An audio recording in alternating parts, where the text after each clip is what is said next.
Il faut se réjouir de cette visite, du déplacement du nouveau ministre de l'Information et de la Communication, M. Fana Souma. Nous ne sommes pas surpris, connaissant l'homme, connaissant tout le dynamisme qui est le sien. Lui et moi, nous avions déjà échangé depuis sa nomination et il m'avait fait part de sa détermination à travailler à l'unité de la famille de la presse, à travailler à faire en sorte à décloisonner les relations entre la presse privée et les médias de service public. Et je crois que c'est dans cette dynamique qu'il est arrivé, qu'il est en train de faire cette tournée.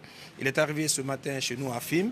Il a constaté, lui et sa délégation, ils ont constaté ce qu'ils ont constaté, des locaux poussiéreux, pour ne pas dire des locaux abandonnés, parce que tout le personnel est au chômage technique depuis début janvier.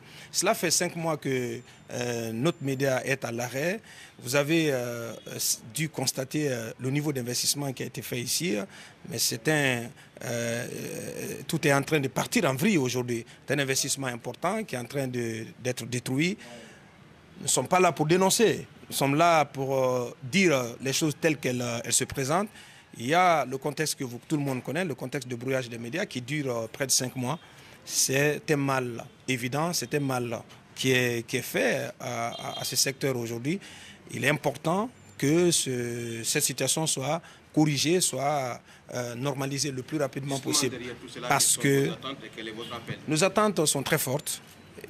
Nous n'avons pas perdu totalement espoir. L'avènement d'un nouveau ministre à la tête de ce département, la personne de M. Fana Souma, nous donne de l'espoir. Bien entendu, avant, on avait perdu espoir, mais c'est un homme de conviction, un homme qui va se battre, j'ai confiance. Lui et moi, nous étions en Arabie Saoudite il y a quelques mois. C'est un homme de foi et je sais qu'il est très déterminé, il est engagé à faire en sorte que cette situation soit réglée le plus rapidement possible. Donc nous comptons sur lui. C'est notre aîné, c'est un doyen qui connaît tous les problèmes du secteur et nous osons croire que voilà, il déploiera tous les efforts nécessaires pour qu'on revienne à une situation normale. C'est quand même incompréhensible, pour ne pas dire totalement inconcevable, que la Guinée se retrouve dans une situation où les principaux médias du pays sont totalement brouillés, éteints.